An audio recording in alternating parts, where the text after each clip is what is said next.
Like right now, somebody is trying to hack into your system, like literally right now. They're coming after us because at that federal level, we're finding out this stuff that is happening because nobody wants anyone to know about it, by the way, because that's just not really great. That's not really a great representation of my professionalism. Not that I could, I mean, as long as I'm taking the steps necessary to minimize that risk. Because Sam, I'm sorry, but there's no one that can eliminate it. Am I right? Well, 100%. the old joke, the old cybersecurity joke, I can make you 100% secure. I walk into your office and unplug your router, right? Just take everybody off the network and boom, you're safe. Nobody can steal your stuff.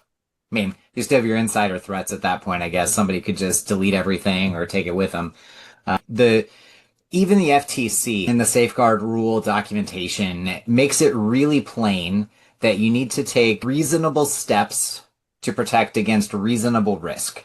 So a small firm, yes, you have risk. Do you have the same risk as Johnson and Johnson or Chase Manhattan Bank? You don't have the same risks. You don't have the same level of risks, but you still have risks. And so when you're writing your written information security plan or when you're working with a partner to write your written information security plan, the very first step is identifying where your risks are and deciding which risks you are comfortable accepting and which risks are absolutely not acceptable and have to be mitigated against. And some of that's going to have to do with budget. Some of that's going to have to do with implementation pain. Some of that's going to have to do with other priorities. And so some of those risks may be put on a roadmap. You might decide, okay, you know what, Q3 of 2026, we are going to do X because we know it's important, but we're comfortable waiting until after tax season to do it. So there's a lot that goes into it, but the very first step in that WISP writing is saying, okay, where's my data? Who has access to my data? What are my rules about sharing that data? What's my stance on emailing tax returns? Am I okay with that? Or am I going to put my foot down and say I'm not accepting attachments from clients?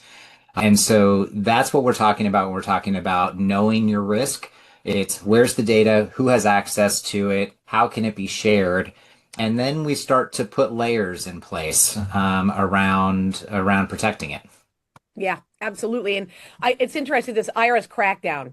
So I've noticed myself a lot more activity when it comes to an IP pin than I've seen in the past. Now, you can voluntarily get an IP pin. So if you personally want to go get yourself one, you can go get yourself one. But in the event that there has been an issue with a tax refund or a return that was filed on someone's behalf, which has happened to clients of mine, where I'm like, hey, rejection, return's already filed, and now we got issues and to unravel all of that. And that's just, those are just things that we know can't necessarily prevent, but those are indications of the increase in the risks associated with identity theft that we don't want to be the cause of. That, I think, is part of the purpose here as we're talking about this. And we know those frauds are common.